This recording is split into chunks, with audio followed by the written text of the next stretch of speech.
Glad to hear you tonight. Heart sensitive due to breaking up a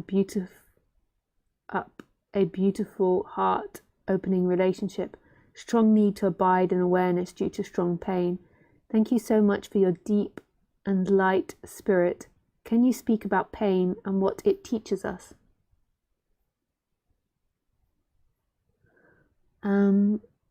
Yes.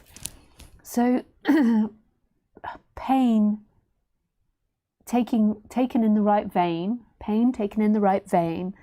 is what teaches us in the most deep way. Like, we go to school and we learn from books, and I'm not a fan of school, as you might know. I don't think any dyslexic will ever be a fan of school. I actually think for a lot of kids it's cruelty, school. But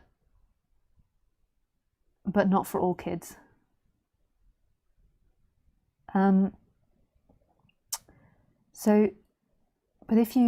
we go to school, we learn from books, and I think this is fickle learning, actually. Like, this is shallow learning. I think what we really learn from, and what I've found I really learn from, is doing things. And then what we learn from even more is when we screw something up and when we make a mistake. So I write, as many of you know, creatively. And I've been writing for like 25 years. I'm now 40. And I've had some successes, but not that many successes, like some little successes. And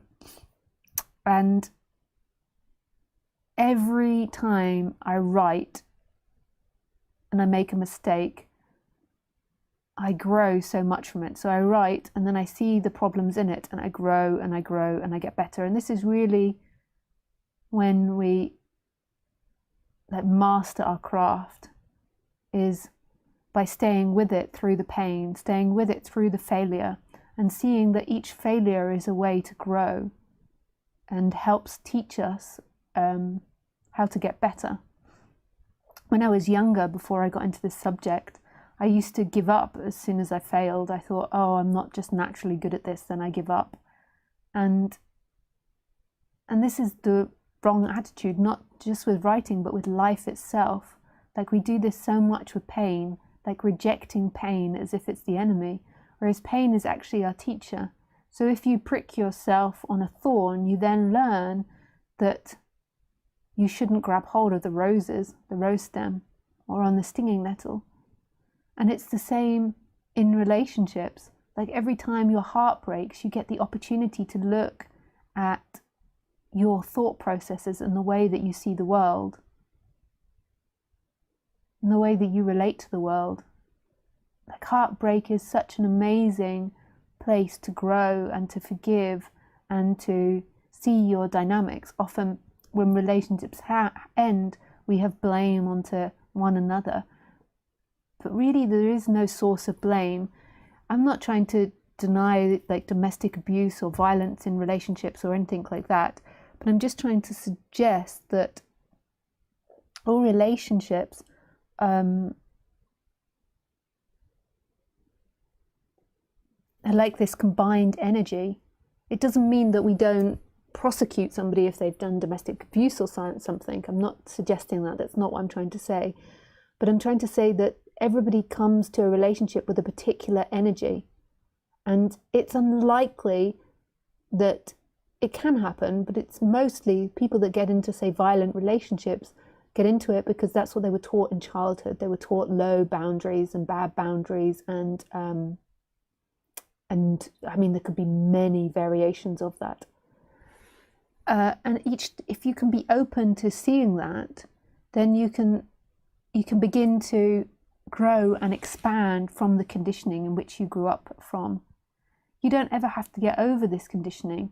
It's like every time you're doing it not only for yourself, you're doing it for society, you're doing it for the kids, you're doing it for everybody else, your next relationships. It's not something where we get to the end of our dynamics. It's something that can always be expanded on, and each new relationship and the ending of each relationship will bring us closer to that, as long as we see it as that. If we see it as the devil, then we'll become more and more closed. But if we see them always as an opportunity to flower, always to grow beyond that. And it is really painful ending relationships. Like, everybody has a desire, enlightened or not, for secure attachments in this life, for intimacy with people. And it's very painful when we lose someone that we're intimate with. And pain, or emotional pain, resides inside the body.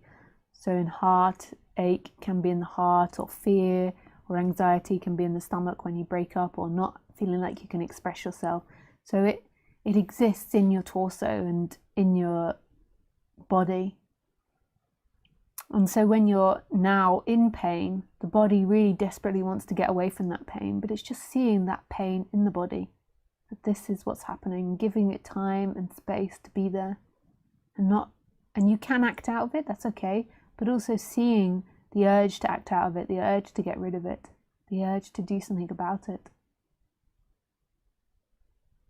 This is not who you are. You're not that child that didn't get enough attention, or was put down, or loved too much, or given too much. You're not that. Who you are is this moment, is this boundlessness, is this freedom.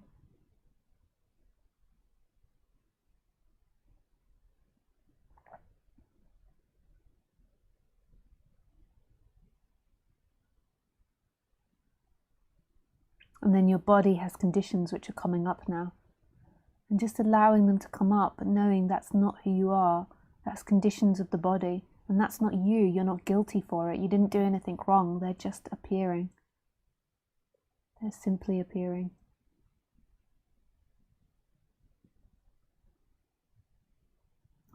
Nice.